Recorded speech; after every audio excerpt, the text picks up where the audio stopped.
우리가 살아갈 때 일반적으로 우리의 인생을 그냥 표면적에 나타나는 현상으로 보며 낭만적으로 생각하면 인간의 삶의 나그네와 같이 때로는 여러 가지 즐거움도 있고 행복해 보입니다. 그러나 인간의 삶을 더 깊이 살펴서 통찰해보고 영적으로 관찰해보면 인간의 삶이 전쟁입니다. 그래서 인생의 거친 싸움터라고 사람들은 말하게 되죠.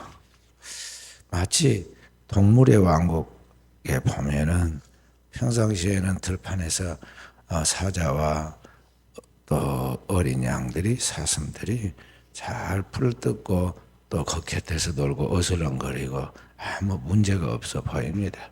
그러니까 일단 사자가 사냥을 시작하는 그 순간 그 초장은 전쟁터가 되고 쫓고 쫓기는 가운데서 생명이 죽고 사는 치열한 모습을 보게 되죠. 우리 인생의 사람의 모습도 거의 비슷합니다. 평상시에는 경기하고 놀이하고 즐겁게 살아가는 그러한 삶의 모습처럼 보이지만은 그 내면에 어떤 인간의 이권의 문제와 또 여러 가지 그런 것들과 함께 어울려서 살아가는 그런 영적인 문제를 살펴보면 이게 이제 살고 죽는 것을 뛰어넘어서 영원히 사느냐, 영원히 죽느냐의 그런 치열한 전쟁인 것을 볼 수가 있습니다. 이스라엘 백성들이 그 옛날 그 조상들이 그 기름진 문명의 발상지인 나일강 주변에 나일강의 가장 기름진 들판이 나일강 하구의 고센 지역, 오늘날로 말하면 델타 삼각 지역이라 부르는 바로 그곳에 그 고센 땅에서 이스라엘 백성들이 아주 기적으로서 총리 애국과 세계를 구원하는 그 당시에 유명한 총리의 그런 가문의 가족들로서 극진한 대우를 받고 풍요를 누렸던 사람들입니다. 그러나 그들이 이제 하나님의 뜻과 명령을 따라 삶의 목적을 분명하게 하여 거기서부터 출애굽에 나오고 하나님이 지정한 약속한 땅, 하나님께서 그 백성들에게 거룩한 하나님의 백성으로서의 정체성을 가지고 살아야 한다 해서 그들을 지시한 땅이 바로 가나안인데, 이 가나안 땅에 나아가도록 하면서 갑자기 그들의 삶이 전쟁터처럼 되고 맙니다. 그래서 가나안 땅에 살고 있는 그 땅의 원주민들을 진멸하고 그 땅에 이스라엘 백성들이 이식되어서 이주해서 바로 그곳에서 살게 되는데, 그런 것을 이제 가나안 정복 전쟁이라고 부르죠. 바로 그 가나안 정복 전쟁, 역사적으로 보면 지금부터 3,400년 전에 이루어졌는데, 그때 모세를 대신해서 이스라엘 백성들 이끌고 가나안 땅을 정복한 사람이 그의 후계자 여호수아입니다. 여호수아는 장차 이 땅에 오시는 하나님의 아들 메시아 예수 그리스도의 예표로서 이름도 똑같습니다.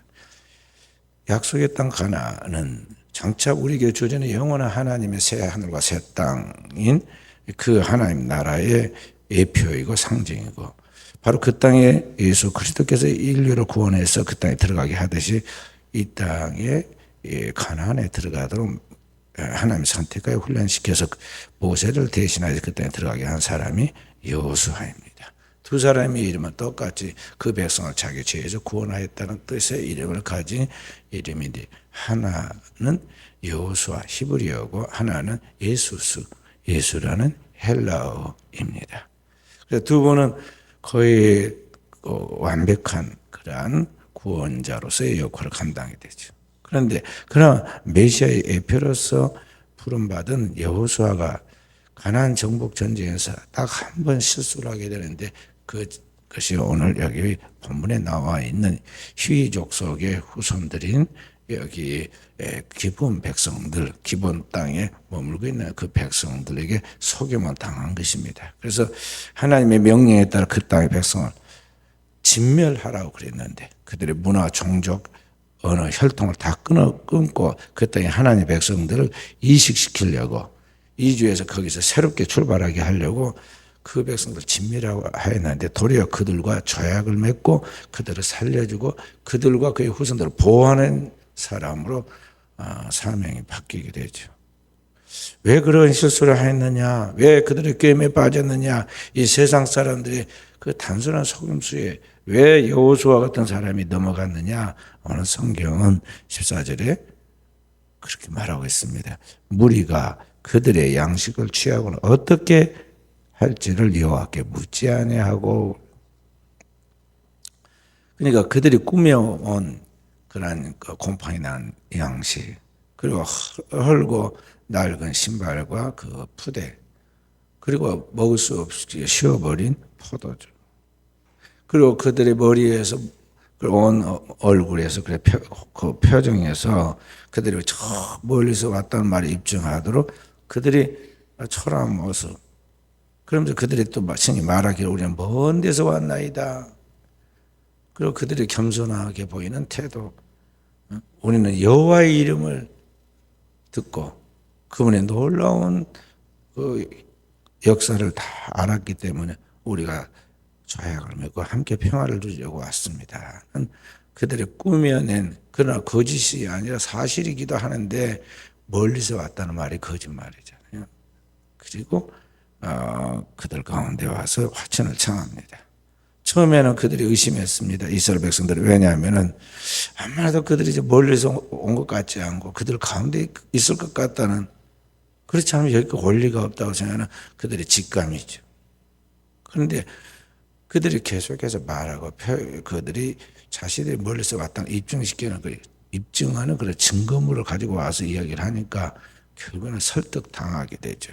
그래서 그들을 받아서 조약을 맺고 화친하여 이제 한 동족으로 나아가도록 그렇게 맹세합니다. 여호와의 이름으로 하나님 앞에서 맹세를. 그런데 3일을 못 지나서 그들이 바로 곁에 살고 있는 사람들이랑서 알게 되고 너무나 깜짝 놀라고 너무나 어처구니 없는 일이라 파기해도 되지만은 하나님 앞에서 맹세했기 때문에 하나님 앞에서 입을 벌리면 그 말은 몸에 해로울지라도 그것을 지켜야 하기 때문에 이스라엘 백성들이 결국 그들을 살려주죠. 그래서 그게 두고두고 이스라엘의 후환이 됩니다. 그 후손들을 괴롭히는, 마치 옆구리의 가시처럼 이스라엘 백성들을 두고두고 괴롭히는 그러한 문제거리를 품게 되는 것이죠. 그래서 우리가 우리의 인생을 어떻게 이 세상에 살아가면서 여러 가지 세상의 시험과 유혹과 또 환경 속에 휘둘리지 않고 사람들 세치에 속지 않고 우리의 눈에 속지 않고 자기의 인생을 잘 반듯하게 끌어갈 수 있느냐, 그 답이 오늘 주님께서 우리에게 가르쳐준 이스라엘 백성들이 값비싼 대가를 치르고 우리에게 가르쳐준 그 내용인데, 그게 뭐냐면 하나님께 기도해야 한다는 것입니다. 하나님께 기도해야 한다는 거예요. 그래야 우리가 지혜 있게 우리의 인생을 살아갈 수 있게 된다, 그런 말씀인데, 과연 오늘 문제는 우리가 그렇게 하나님의 말씀처럼 깨어서 기도한 사람이냐 하는 것이죠. 겸손히 날마다 자신을 찾아 복종시켜 기도하고 또 기도해야 하는데, 그런데 과연 그렇게 우리가 기도하느냐 하는 거죠. 99.9%는 거의 말씀대로 안 살아요. 그 지금까지 우리 숨쉬고 사는 게 그게 기적인데, 그게 하나님의 긍휼히 여겨서 우리를 좀 살게 하니까 사는 것이죠. 그렇게 사는 사람을 뭐라고 하냐면 성경 하나님과 동행하더니, 똑같은 생각을 똑같이 행동해 나가는 거예요. 이게 동행이에요. 우리는 주님과 동행해야 하나님의 기쁨이 되고 하나님이 그를 죽음을 보지 않고 산채로도 하나님 앞에 들어갈 수 있게 만드는데 우리가 그게 잘 안 된다는 거죠. 그래서 선지자 사무엘은 이스라엘 민족을 가나안 땅에 정착시켜서 그 민족을 하나님을 경외하는 거룩한 나라, 신정 국가로 만들어 세울 때 뭐라고 본을 보였느냐 하면, 자기가 직접 아기 때부터 기도하기 시작해가지고 늙어서 힘이 없어서 죽을 때까지도 쉬지 않고 기도하면서 그 백성들이 다짐을 시킵니다. 내가 이스라엘을 위해 기도하는 죄를 결탄코 범치 않겠다. 그러면서 그 요청은 뭐냐면 너희도 이렇게 기도하라는 거죠. 기도하라. 예수님도 우리의 기도의 본을 처음부터 가르쳐줬지만은, 보여줬지만은 그걸로 주님께서 끝마치지 않고 너희는 이렇게 기도하라고 기도를 가르쳐 주지 않아요? 주께서 가르쳐 준 기도. 샘플이 나와 있어요. 무엇을 기도해야 할지 우리 알지 못할 때 그렇게 기도하는 거죠. 뭐 이것저것 중언부언 할 필요 없어요. 주기도문만 주야장창 잘해도 그 기도는 완전한 기도예요. 그 속에 다 들어있습니다. 뜻이 하늘에서 이루어지면 땅에서는 다 이루어지기 때문에 그런 거죠. 자, 그래서 기도해야 한다. 주께서 우리에게 기도해야 한다는 것을 지금 가르쳐주고 있다는 것이죠. 그래서 교회가 전도하고 영혼을 구원하는 교회로서의 정체성을 가지고 기도되도록 우리가 기도해야겠고, 또 우리 하나님 앞에서 성도들이 진정한 제자로서 완전한 양육을 통해서 주님의 형상과 모형을 이루는 교회가 되도록 기도해야겠고, 또 우리 주님 앞에서 우리가 하나님 앞에 나아갈 때 말씀과 성령으로 끊임없이 기도하는 교회가 되도록 그렇게 기도를 해야겠어요. 그래서 기도해야 한다는 거죠. 기도를 않고는요, 아무리 알아도 들어도 그게 별 효과가 없어요. 왜냐하면 건강 강좌가 여기저기서 나오고 유튜브에서 나오고 책자들도 나옵니다. 보면 이것이 이렇게 하면 건강하고 눈에 좋고 무엇이 간에 좋고 무엇이 좋고 그런다. 알면 뭐예요? 자기가 그것을 먹어야 하잖아요. 그걸 그렇게 살아내야 돼. 살아야 돼. 요새는 맨발로 걷는 게 좋다고 그래가지고 어싱 하잖아요. 어싱하면 어디가 좋고 어디가 좋고 어디가 좋고, 또 어싱한 사람들은 누구 이렇게 건강해졌더라. 아무리 지식이 많으면 뭐 할 거예요? 자기가 신발을 벗고 맨 땅에다가 10걸음이 됐든 20걸음이 됐든 100걸음이 됐든 걸어야지 자기가 체험을 해야 그래. 그러니까 오늘 우리가 이러저러한 설교도 듣고 이야기도 듣고 말해서 아는 것이 문제가 아니야. 나도 다 한다가 아니에요. 정말 내 삶에 그대로 살아내야 돼. 복음은 내가 나의 삶으로 그것을 실천해서 살아내야 그것이 굿뉴스 복음이에요. 그러니까 과연 내가 주님이 말씀하신 너희는 이렇게 기도하라고 말씀하신 그 말씀대로 교회를 위해서, 성도들의 영적인 성장을 위해서, 그리고 교회의 거룩한 경건의 습관을 또 공동체를 그렇게 모이면 기도하고 흩어지면 전도하는 그런 체질이 되도록 우리가 해야 하는데, 그렇게 되어지는 결정적인 것이 뭐냐면 오늘 우리가 그렇게 되도록 이루어지도록 기도해야 한다는 거죠. 기도해야 돼요.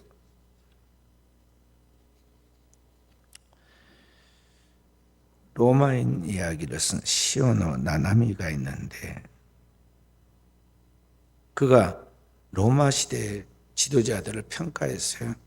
성적표를 만들어서 평가를 했습니다. 첫째는 지적 능력, 둘째는 설득력, 셋째는 육체적인 내구력, 넷째는 자기 제어 능력, 다섯째는 지속한 의지로 구분해서 이 5가지 평가 기준을 가지고 이 역대 왕들을 쭉 평가해 봤어요.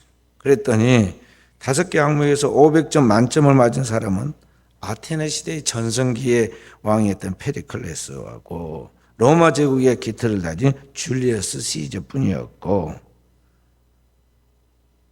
사도 바울과 베드로를 로마 원형 경기장에서 죽였던 네로 황제는 130점 꼴찌였어요. 그래, 진짜 지도자가 굉장히 어렵다는 거죠. 하버드대 총장을 지낸 마담 부시가 있는데, 이분이 21세기 인류가 4가지 중요한 항목을 상실했다고 그랬어요. 첨단의 시대를 사는 오늘의 시대에 인류가 4가지 중요한 항목을 상실해. 첫째는 함께 부를 노래가 없다. 둘째는 높이 흔든 깃발이 없다. 셋째는 믿을 만한 진리가 없다. 넷째는 존경할 만한 지도자가 상실되었다 그랬어요. 21세기 문명의 발달과 문화의 발달과 모든 게 편리한 첨단의 시대에 살아가니까 지금이야말로 대단한 인물들이 많이 나올 것 같은데 인물이 없고, 그런 인물을 배출할 수 있는 모든 비전들이 다 사라졌다는 거죠. 역사 속에 수많은 영웅 호걸들이 또 스타들이 많이 왔다 갔지만은요, 사실 그 사람들이 한때 화려한 꽃처럼 피었다가 시들어버린 꽃처럼 초라하게 자기 자리를 한번 스치고 지나갈 뿐이지 진정한 영웅이 없었다는 거죠. 역사에 진정한 주인공이 누구냐? 이 역사 속에 역사를 만들어가는 역사의 주인공, 그 중심에 있는 사람이 누구냐 하면 바로 예수 그리스도예요. 하나님이 보낸 하나님 아들, 그 예수 그리스도에 대하여 그래서 역사는 말하기를 예수 그리스도 이전과 이후로 그렇게 표현해요. 그래 하나님께서 이 세상에 그리스도를 보내실 때 그 그리스도 통해서 모든 인류의 역사를 만들어 가시는데 그 바로 그리스도께서 만들어 가신 그분의 중심에서 그분이 오시기 이전과 이후로 나눠서 Before Christ and Domini라고 둘러나서 AD, BC라고 그렇게 말하고 있죠. 바로 그 역사의 주인이고 주인공인 예수 그리스도를 우리가 믿고 따를 때 오늘 여러분과 제가 그분의 진정한 제자로서 자리매김을 하도록 해야 하는데 과연 오늘 우리가 그러한 삶을 살아가느냐 하는 거예요. 지금은 지식이 범람하는 시대이기 때문에 수많은 지식들을 우리가 알려고 하면 알 수 있는데 문제는 아는 게 문제가 아니다는 거죠. 지금 시대는 다 알 수 있어. 검색만 하면 알게 되고요. 검색할 필요도 없이 그냥 부르기만 하면 됩니다. AI 인공지능을 한테다가 핸드폰을 다 하고 말합니다. 말만 하면 다 검색해주고 다 자기가 말로 해줍니다. 글도 써주고. 그래서 어떻게 보면 사람보다 더 편리하죠. 사람들이 자기가 편리하게 살아가는데 뭔가 정서적으로 도움이 되고 재미가 있으니까 반려짐승을 키우잖아요. 반려견이라고. 그런데 문제는 그것도 귀찮고 돈이 많이 들어가요. 그래서 요새는 이제 그거 치우고 그냥 로봇으로 이제 반려 로봇이 나와가지고 이제 그게 일을 다 하잖아요. 말만 하면 되고 이제 이 생각만 해도 이제 전달이 돼가지고 하게 되고 있어요. 내 목소리를 알아듣고 다른 사람이 말하면 듣지도 않고 딱 그렇게 따르는 시대가 되었습니다. 바로 이러한 시대 속에서 우리가 우리 자신을 가만히 생각해 봐야 돼요. 과연 내가 하나님 앞에서 어떤 삶을 살아가고 있는가 하는 것이죠. 하나님도 내가 마음대로 로봇 부르듯이 부르고 내가 조종하고 그렇게 하면 되느냐? 그게 아니에요. 하나님은 절대 그렇게 내가 마음대로 부르고 가고 오도록 그렇게 조종할 수 있는 존재가 아니다는 거죠. 우리의 인간의 한계를 넘어서서 인간의 범주를 넘어서서 영원부터 영원까지 살아계신 지존자, 그 지존하신 하나님이다 이 말이에요. 그 하나님의 역사를 끌어가시는데 그 앞에서 나는 하나의 점과 같고 티끌과 같고 먼지 같은 존재인데 잠깐 있다가 사라지는 이 안개 같고 연기 같고 먼지 같은 이 존재의 내가 그 하나님과의 만남을 통해서 어떤 삶을 살아가느냐 하는 것이 이게 이 땅을 사는 오늘 우리의 신비예요. 살아가는. 그래서 하나님 앞에서 우리가 우리의 삶을 잘 살아가도록 하기 위해서는 우리는 그 하나님 앞에 기도해야 돼. 그분의 세미한 음성이 내게 들려지고 그 지각이 나한테 깨달아지고 그 하나님 말씀과 뜻을 따라 살아갈 수 있도록 하기 위해서는 모든 것을 그분에게 위탁하고 그분의 음성에 귀 기울이고 그분의 삶을 그분의 발자국을 따라서 살아갈 수 있도록 우리가 그분에게 기도해야 한단 말이에요. 그게 거룩한 성도의 삶이에요. 주님은 처음부터 끝까지 기도 외에 다른 방법으로는 이런 능력이 나오지 않는다고 우리에게 가르치고 기도해야 한다고 가르치고 항상 기도하면 낭망치 말라고 그랬고 기도에 대해서는 쉬지 말고 기도하라고 그랬어요. 기도에 다른 방법이 없다. 현대 크리스찬들의 삶과 오늘 우리의 삶을 잘 생각해 볼 때 진짜 내가 기도하는 사람일까? 여기에 여러분과 제가 거룩한 떨림이 있어야 돼. 아침에 우리 일부 예배 드리고 있는데 우리 학생 가만히 관찰합니다. 저기다가 다 들어오면 우리 학생들에게 핸드폰 거치대에다가 핸드폰을 놔두는데 한 학생이 핸드폰을 거기다 안 두고 밑에서 이렇게 하고 있더라. 그래서 내가 탁 한번 쳐줬어요. 하지 못하게. 이제 우리 학생들한테 내가 종종 이야기하지만 핸드폰을 전화하고 받고 연락하고 검색하고 하는 것 짧은 시간 위에 계속해서 그걸 집중해서 보면 중독이 걸리니까 그게 멀리해야 한다, 절제해야 한다고 지금 가르치는데요. 대다수는 그걸 절제를 못해요. 그래서 지금 이 세계적인 큰 문제점이 되고 있어요. 지금 이 스마트폰 사용이 문제가 되고 있단 말이에요. 사고의 교통사고의 원인도 되고 또 악에 도용되기도 하고 큰 문제점을 가져옵니다.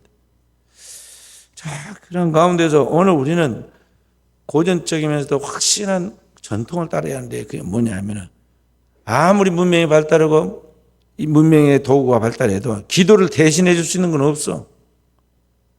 하나님 앞에 내 마음과 뜻과 정성을 모아서 기도를 만들어서 저 하나님 앞에 전달시켜서 하나님이 그에 대해서 내게 들려주고 그 들려준 하나님의 음성을 내 안에 확실하게 깨달아서 그렇게 살아가도록 만들어주는 것은 없다니까요. 그것은 주님과 내가 인격적인 만남을 통해서 해야 할 일이에요.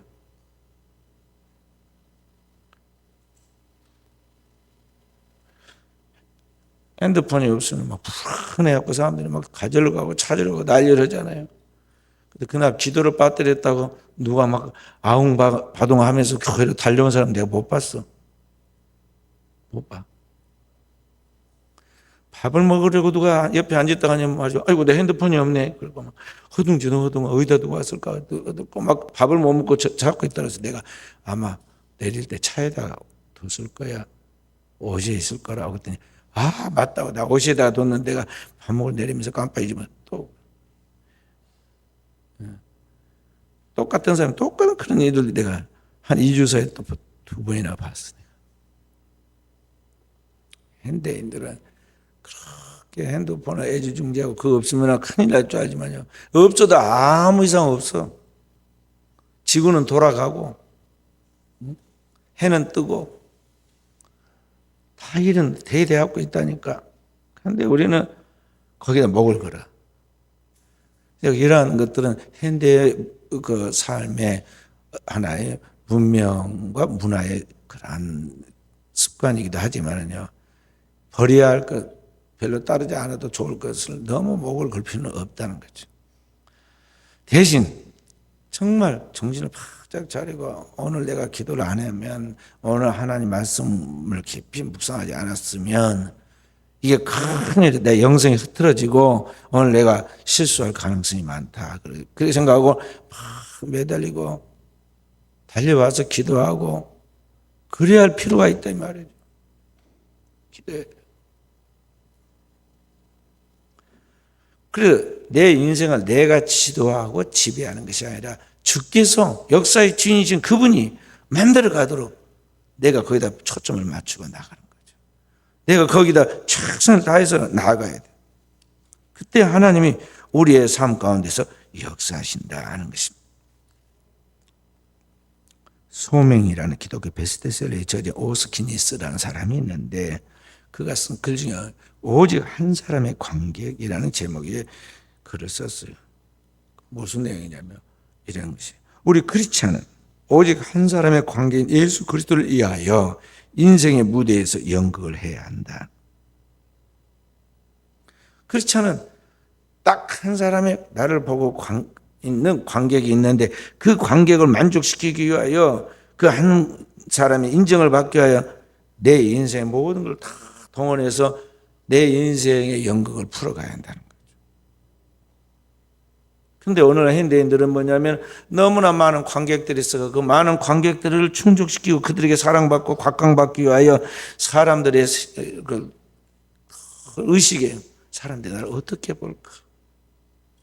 특히 한국 사람은 체면의 도사들이 되어갖고 말이죠. 엄청 체면을 생각하고 죽을 때도 체면을 생각해요. 그런데 가장 중요한 예수 그리스도 그분이 오케이 하면 다 되는 거예요. 그래서 그분이 인정할 때까지 그분이 만족할 때까지 오늘 우리는 거기에 최선을 다하고 나가야 인생은 실패하지 않게 된다는 거죠. 현대인들이 현대 크리스찬들이 너무나 세상적인 방식대로 사람들의 인기를 얻고 사람들의 그러한 의식을 하다 보니까요. 그 안에 있어야 할 예수의 마음과 정신은 없고 그의 인생이 잘 되기를 바라는 그런 열망과는 달리 그의 인생이 실패하고 마는 것을 볼 수가 있어요. 교회 다니는 출석하는 신자들도 예수를 만나지 못한 불신자 교인들이 너무 교회 안에 많아요. 교회 와서 마당은 받고 교회 와서 예배 드리는 척은 하지만요, 그 안에 정말 절절하게 예수 체험을 경험하고 뜨겁게 그분을 사랑하면서 그분의 이야기를 하는 사람은 없고, 여기서 듣는 풍월로 예수에 대하여 이야기하고 그 말을 하고, 그런 사람들이 교회를 다니고 있다는 거죠. 그 신앙이 깊은 것을 이야기하면 몰라요. 체험이 없어요. 마치 바둑이가 먹을 것이나 찾아가지고 침을 질질르고 따라다니듯이요. 교회에 가면은 뭐 좋은 일이 있나, 나한테 뭐 도움되는 일이 있나, 나한테 무슨 이익이 있나, 그런 차원에서, 본능적인 차원에서요, 교회도 찾아가고 목회자들도 끼리끼리 모이고 그런 것을 많이 볼 수가 있어요. 그러다 보니 깊은 영성이 하나님과의 만남의 그 인카운트를 통해서 하나님의 생명 그 안에 하나님의 그 큰 은혜가 그의 삶을 지배하고 그의 모든 것들이 그리스도의 형상으로 변화되어서 그리스도의 선한 목적을 따라서 자신의 삶을 자연스럽게 살아내서 그 선한 영향의 빛으로 소금으로 아름다운 향기로 나타나야 하는데, 그것이 없이 껍데기만 화려하게 꾸미고 멋진 옷을 입듯이 꾸며놓고 있다 보니까 말이죠, 사람들 가운데는 대단한 줄 알고 말이죠, 여기저기 가서 대우를 받았는데 어느 날 보면 바닥에서 만인의 조롱거리가 되고 우스갯거리가 되어서 그로 인해서 기독교의 복음이 가려지고 하나님의 영광이 가려지고 하나님의 그 복음 전파에 있어서 큰 장애가 오는 것을 볼 수가 있어요. 중세 수많은 교인들이 성당마다 가득 채웠는데, 거기에서 가장 교직의 높은 지위에 있는 추기경도, 교황, 또 그 성당의 신부들이 있어서 가장 대우받고 인정받았지만은요, 나중에 보니까 완전히 그 내부가 부패해가지고 이거 완전 파해서 다 갈아버리고 뒤집지 않으면은 역사가 새로워질 수 없는 그런 시대가 왔어요. 그래서 종교개혁이 일어난 거예요. 종교개혁과 종교전쟁이 그 홍역을 거치고 나서야 정신을 차리고 이제 제대로 믿는 성도들, 성경을 따라서 하나님의 복음의 말씀의 은혜를 가지고 그 말씀을 믿는 믿음으로 살아가는 사람들이 나오게 된 거예요. 그래서 오늘 우리 계획된 교회, 리폼드 처치, 오늘 우리 계획된 교회에 오늘 여러분과 그 후예들이에요. 근데 500년이 지나면서 또다시 교회들이 점점 세속화되어 가지고 너무나 믿는 것이 초라해. 도시마다 최첨단의 건축상을 받은 교회들이 있는데 그 교회에 출입하는 사람들이 있고, 그래서 겉으로 보기에는 굉장한 것 같은데요, 크리스찬들이 힘이 없어. 힘이 없어. 국회의원이 300명 중에 기독교인이 130명 정도 되는데요, 아무런 힘이 없어가지고 소리가 안 나요. 복음의 소리가 안 난다는 거죠. 정치인들이나 어느 사회에나 상위 계층의 지도자 그룹에 기독교인들이 분명히 3분의 1 이상 포진되어 있는데 그 선한 영향력이 나타나지 않아요. 이게 오늘 우리들의 문제점이에요. 왜 그러느냐? 능력이 없는 거죠. 그 안에 세상을 변화시킬 수 있는 영혼의 힘이 있어야 하는데 그게 없다는 거죠. 그 옛날 엘리사 선지자는 기도할 때 자기 스승 앞에 뭐라고 부탁을 했느냐면, 당신의 영감이 갑절이나 내게 있기를 기도합니다 그랬어요. 엘리야가 누군데 역사의 가장 위대한 선지자인 엘리야의 영감에 갑절을 구했어요. 오늘 여러분과 저는 어떻게 하겠어요? 악하고 음란한 시대의 역사의 종말을 살아가는 우리가 어떤 영역을 소유해야 이 시대 속에서 선한 영향을 끼치며 살아가겠느냐는 거죠. 저는 계산을 해봤어요. 기원전 850년 전 정도의 선지자들이 엘리야와 엘리사인데, 지금 나는 그로부터 한참 뒤에 사람이잖아요. 그러면 그때 750년에서 850년 사이에 이때 엘리야와 엘리야 선지자의 엘리야의 10년과 능력로운 사람이 세례 요한이거든요. 그로부터 2000년이 지난 저는 어때야겠어요? 영성을 소유하고 나가려면요, 3배, 4배는 영성과 영역이 갖춰져야 오늘의 시대에 세상에 먹히지 않고 어둠에 지배받지 않고 살아갈 수 있다 생각이 들어요. 그래서 저는 4배의 영역을 구해요. 하나님, 세상을 이길 수 있는 그런 영성과 영역, 엘리야 시대에 그렇게 주었다면 제게 감당할 수 있는 영역을 주십시오. 나름대로 선한 경주를 하는 거죠. 그분의 시대와 이 시대, 700년을 한 사이클로 잡고 2800년 전이니까 7428. 그래서 내가 4배를 구한 거예요. 4배의 영역을 주사 사명을 감당하게 해 주십시오. 하나님 앞에. 그래도 제대로 못 살아가지고 허덕허덕하고 제대로 못 살아서 회개할 것만 투성이에요. 그렇지 않고는 이 시대의 거친 죄악의 홍수와 이 시대의 세속의 물결에 떠내려갈 수밖에 없어. 내가 힘이 없어서 떠내려가는데 누구를 구원하겠어요? 떠내려간 누구를 구원하겠냐는 거죠. 위대한 노아, 하나님의 당대의 완전한 사람이었던 노아도 겨우 자기의 가족 8식구 구원시킨 걸로 끝났는데 오늘의 우리가 어떠해야겠냐는 거죠. 그래서 주님이 성경에 너와 네 집이 주 예수를 믿으면 너와 네 집이 구원을 받으라고 말한 거죠. 최고의 경지가 그 정도예요. 그러니까 여러분과 제가 하나님 앞에서 말씀을 살아내도록 하기 위해서는 성령의 지극한 도움과 함께 하심과 인도하심과 가르치심이 없이는 안 되니까 그 성령이 나를 충만히 지배하도록 기도해야 하는 거예요. 기도해. 많은 사람들이 기도해야 한다. 그러면요, 아이고, 어떻게 우리가 그 성경에 있는 사람들처럼 기도합니까? 그리고 어렵다고 이야기합니다. 기도가 어려운 건 사실입니다. TV를 보면 눈으로 보니까 지루하지 않고 심심하지 않은데 이게 눈을 딱 감고 뭐 기도하려면 보이는 것도 없고 들리는 것도 없고 손에 잡히는 것도 없고 막막하죠. 그런데 그걸 기도해라고 그러니까 말이죠. 무에서 유를 창조한 하나님께서 역사하시고 일하실 때까지 기도하려고 하면요, 진짜 하나님을 믿는 믿음, 그 말씀을 믿는 믿음, 그 말씀 안에서 내 삶을 올인하여서 그 안에서 하나님이 주어진 꿈을 이뤄갈 수 있다는 그런 확신이 없이는 정말 깨어 기도 못하죠. 그런 것들이 자기 안에 영상으로 잡혀야 하고 그걸 붙들고 기도해야 하는데 쉽지 않죠. 그래서 대다수 사람들은요, 기도는 하지 않고 무조건 처음부터 안 된다고 그럽니다. 자기 생각이 좀 죄악된 타락한 생각인 줄 모르고 자기 생각으로 처음부터 안 될 것이다. 안 될 것이다. 그래서 자기가 자기 생각 제안해서 안 믿는데 하나님은 어떻게 그를 도와주시고 일할 수 있겠어요? 자기가 믿어야 하는데. 하나님은 기도하면서 최선을 다할 때 우리의 연약함을 성령으로 도와주세요. 그러니까 기도하고 최선을 다하면 말이죠. 처음부터 안 된다고 말하고 자꾸 제한하지 말아요. 하나님의 능력을 제한하지 말라는 거죠.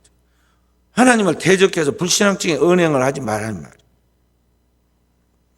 우리나라 기업가 중에 가장 큰 기업을 일으킨 정주영 회장이 있는데 이분이 처음부터 부잣집에서 태어나서 타고난 재산서가 부자 된 사람이 아니에요.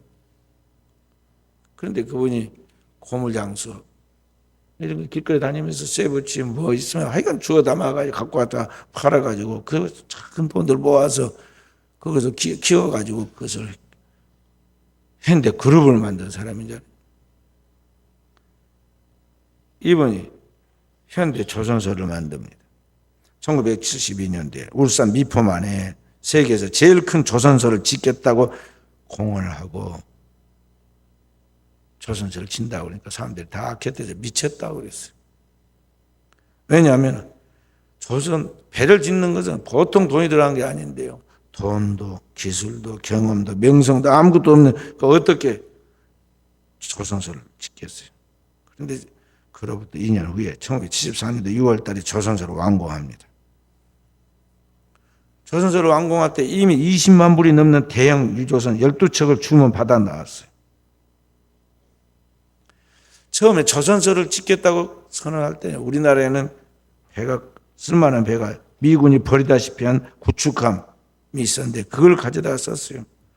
페인트 칠해가지고, 낡은 배에 페인트 칠해가지고 그것을 쓰고 있었어요. 그런데 돈도 없고 아무것도 없는 상태에서 지금 그렇게 일을 벌리니까 얼마나 일하는 노동자들이 난리를 했겠어요. 그래서 이 정중 회장을 막 돈 안 준다고 우산대로 막 찌르고, 그리고 끊임없이 분규를 일으키고, 그래서 수모를 당했어요. 그렇게 해서 시작된 그 조선소가 지금은 어떻게 하느냐. 전 세계에서 나오는 배 5척 중에 한 척이 현대 중공업 제품이고, 선박 엔진은 세계 시장 35%를 차지하고 있어요. 어떻게 그렇게 했느냐? 뭐 보이고 뭐가 있어서 그렇게 하는 게 아니라 그가 딱 어떤 것을 관찰하고 살펴보면서 이게 되겠다. 그래 확신이 들면 그때부터 일을 추진해 나가는데, 그가 이제 처음으로 일을 이제 시작해 나가기 때문에 회사에다 지시를 하면요, 대다수 그 일을 책임 맡은 사람들이 말합니다. 안 된다고. 그건 절대 있을 수 없다고. 그런 일은 없었다고 이야기하죠. 그러면 이 정중희 회장이 그 사람한테 하는 중요한 그의 철학이 하나 있었어요. 하는 말. 그의 철학을 담은 말이 있어요. 그게 뭘까요? 그거예요. 임자, 해봤어? 젊은 사람한테 이봐, 해봤어? 해봤냐고 물어봐요. 일단 해봐라는 거죠. 당신 해보고 나서나 그런 소리 하느냐고 물은 거죠. 오늘 우리 그리스도인들에게도 마찬가지예요. 어떤 문제들이 부딪혔을 때 두렵고 떨리고 걱정거리가 되죠. 그렇지만은 일단 기도하고 최선을 다해보라 이 말이죠. 기도하고 최선을 다하면, 믿음으로 순종하면 그때부터 이제 인간의 한계를 넘어선 그 자리에 성령이 찾아오셔서 우리의 연약함을 도와주셔. 답은 항상 가까이 있어. 내가 못 보는 뿐이고 못 깨달을 뿐이지. 그렇기 때문에 우리는 기도해야 돼. 기도하면 확실한 답이 온다.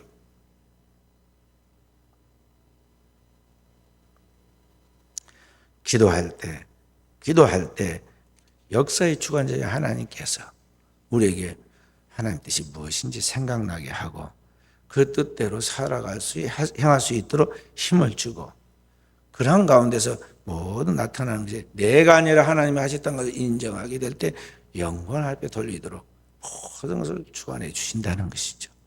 그래서 오늘 우리는 그 하나님 앞에 주님처럼 기도해야 돼. 주님처럼. 주님이 십자가의 그 목적을 위하여 십자가를 지기 위하여 이 세상에 오셨잖아요. 그 주님이 십자가 앞에 겟세마네 동산에서 마음이 얼마나 무겁고 힘들든지, 예루살렘에 올라갈 때부터 머리가 무거웠어요. 그래서 굳게 결심을 해요. 예루살렘 올라가기로. 뒤돌아서거나 후회하지 않도록. 그 다음에 마지막 주간에는, 십자가 지기 마지막 주간에는 그 마음이 너무 힘들었어요. 그래서 제자들에게 처음으로 부탁을 해요. 나와 함께 깨어있어 기도하자. 내 마음이 심히 고민하여 죽게 되었다. 그리고 기도하자고 부탁을 합니다. 그리고 주님이 기도하는데 곁에서 그걸 지켜본 사도가 보니까 얼마나 기도를 부르짖거든지 땀이 떨어져서 비 오듯이 떨어지는데 그 땀에 진액에 섞여 있는 그 진액에 피가 묻혀 있다는 거죠. 모세혈관을 다 흘러내려온 피가 거기에 있었다. 힘쓰고 해서 더욱 간절히 기도하시니 땀에 땅에 떨어진 핏방울 같이 되더라. 그렇게 해서 자신의 모든 걸 다 쏟아내니 그때서야 천사가 나타나서 힘을 돕더라. 인간의 한계를 넘어서니까 천사가 나타나서 기도를 도와줘요. 힘을 도와줘요. 우리의 기도가 그러한 주님 따르는 경지의 기도가 되어야 한다는 거죠. 주님이 인류를 구속하고 십자가의 죄를 위해서 모든 죄를 사하시고 우리의 죄를 도말하신 그분이 우리가 하나님의 의를 덧입혀주고 부활 승천하시면서 제자들에게 부탁한 말씀은 무엇이냐면 너희가 예루살렘을 떠나지 말고 위로부터 능력을 입혀올 때까지 기다리라 그랬어요. 하나님의 교회 성전을 떠나지 말고 기도하라는 거죠. 근데 기도하라. 위로부터 성령의 능력, 권능을 입힐 때까지 기도하는 거예요. 그렇게 해서 마가의 다락방에 성령이 강림하고 시몬이 베드로가 되고 하나님의 복음이 능력 있게 전파돼서 짧은 시간에 짧은 복음의 핵심 캐리그마를 외쳤는데 하루에 3,000명씩 죽게 돌아온 역사가 나타난 거죠. 이것이 2000년 전에 초대교회의 역사예요. 그 역사가 오늘의 우리 교회에 재현돼야 하고 저와 여러분이 바로 그 역사의 주인공으로 하나님 앞에 영광 돌릴 수 있도록 또 우리가 주님의 뒤를 쫓아가는 깨어있는 종들이 되어야겠습니다. 기도하십시다.